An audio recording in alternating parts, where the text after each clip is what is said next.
Welcome back. All right, so there will very likely be two news videos today. But there's some big news out of New York. The New York Rangers, Mika Zibanejad, final contract year. And I kept seeing people saying, well, Mika probably going to get traded. And I didn't understand that thinking. And clearly neither did the Rangers. They've signed Mika Zibanejad to an 8-year extension. The cap hit $8.5 million. I agree with one immediate assessment I saw, which was, so I guess they're out on Eichel. Yeah, that's a pretty good assumption.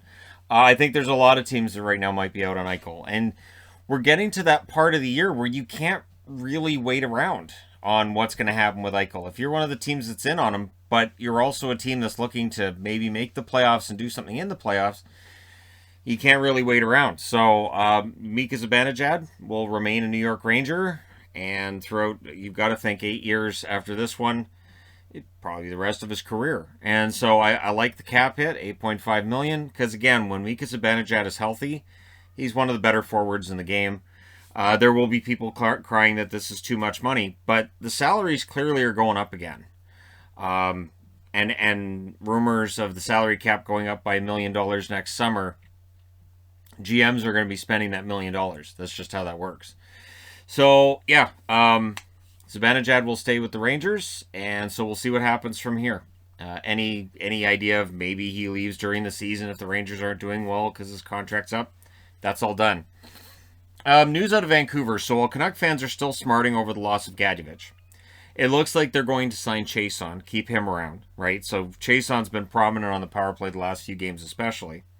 Ole Juolevi's clearly on the outs. He hasn't played in the last 4 preseason games. Well, now the preseason's done, so Juolevi is not going to be one of the top 6. And I know there are people who defend Juolevi and say he's very good defensively and he makes very good plays, but I wasn't that impressed with Juolevi in the games that I saw, and it clearly Green wasn't either, that Green's not playing him. And now rumor has it that the Canucks are trying to trade him. The problem is there's no trade value for Juolevi, in part because teams know the Canucks have to waive him if he's not going to be part of the team. So Juolevi may hit the waiver wire today. I would not be surprised to see him get claimed, and that's kind of damning, isn't it? So this is one of those things where we've seen now Virtanen's gone. Gadjevich is picked up on waivers. Now, if Juolevi gets taken on waivers as well, it's a lot of that young core for the Canucks that I'm not going to try to argue that they're good enough and the Canucks have mismanaged those picks, but clearly there's been some problems with some of their draft picks.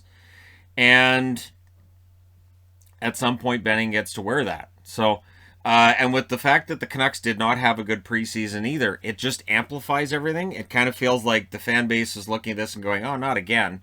And this is where me being a fan for over 40 years comes in. I kind of look and go, this again.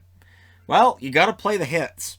So, they know what works for them, which is mediocrity. But we'll see what happens with Juolevi. There's no offense with Juolevi. There's the defensive side of it, which I think he's okay at, but there's also discussions of whether or not he came to camp in shape, whether or not he came to camp in any kind of position to actually win a job, or not. So yeah, don't be surprised if he ends up on the waiver wire that will be announced in about an hour's time from when this goes live. And then I'm sure Canuck fans on Twitter and various other social media are going to be completely reasonable and rational about it. That's reasonable and rational. It's all about that with the Canucks. Now, in Leafs land, Ilya Mikheyev, he is to be evaluated tomorrow. It looks like he broke his hand, broke a finger last night, and it looks like it'll be long term. Basically, Sheldon Keefe saying, it doesn't look good that it's going to be short term. It's likely going to be long term. And that's bad news for Mikheyev and for the Leafs. There were rumors of course, Mikheyev maybe looking for a trade, and Mikheyev wanting a greater role with the team, and now he's out, and it could be a while. So for Toronto, this opens up a spot in their forward group. We'll see whether or not Brooks jumps into that spot and gets himself some goals and points.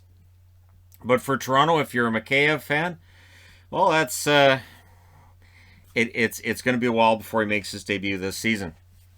An announcement from player safety this morning. Mark Friedman, a defenseman for the Pittsburgh Penguins, has been fined the maximum allowed under the CBA of $1,812.50 for spearing Sean Corrali, who is now in Columbus playing for the Blue Jackets. And people get mad about how much the fines are. That's in the collective bargaining agreement. And the bad news is they just extended it. So these fines are not going to change over the next few years. And I don't think there's going to be any change even after that. So the money goes into a player fund, and yeah, it's $1,800. That's the maximum for spearing. So no suspension for that. So if you watch that game and you're like, I can't wait for him to get suspended, it's not happening.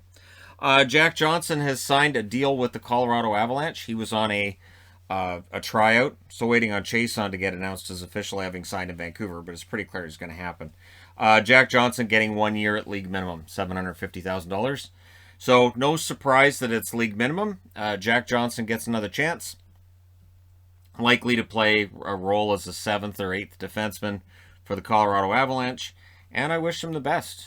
He's had a couple of good years here and there. It can happen as long as he's utilized properly.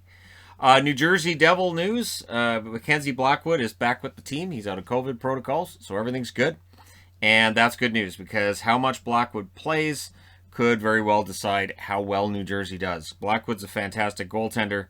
And while I like Bernier, and I think that addition was a really smart one by New Jersey, we'll see, how many games Blackwood plays, because I do think Blackwood's the better of the two goaltenders. I don't think I'm speaking that much out of turn to say it either. But yeah, so Blackwood out of protocols and back with the team. And the Capitals have announced that Alex Ovechkin is day-to-day with a lower body injury. We saw it. The good news is with it being day-to-day, there's a good chance he ends up in the opening night roster.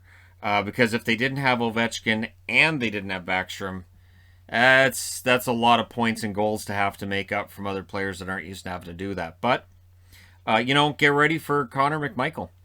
Get ready for Connor McMichael and see what kind of points, what kind of goals he might be able to put up this year as a rookie for the Washington Capitals. After I think he just got in the one game last year. So, we'll see how things go. There you go. Let me know your thoughts in the comment section below as always. Don't forget to hit like and subscribe if you're browsing your way through. You just happened upon this video. Thank you guys so much for watching, for all your support. I will talk to you again soon.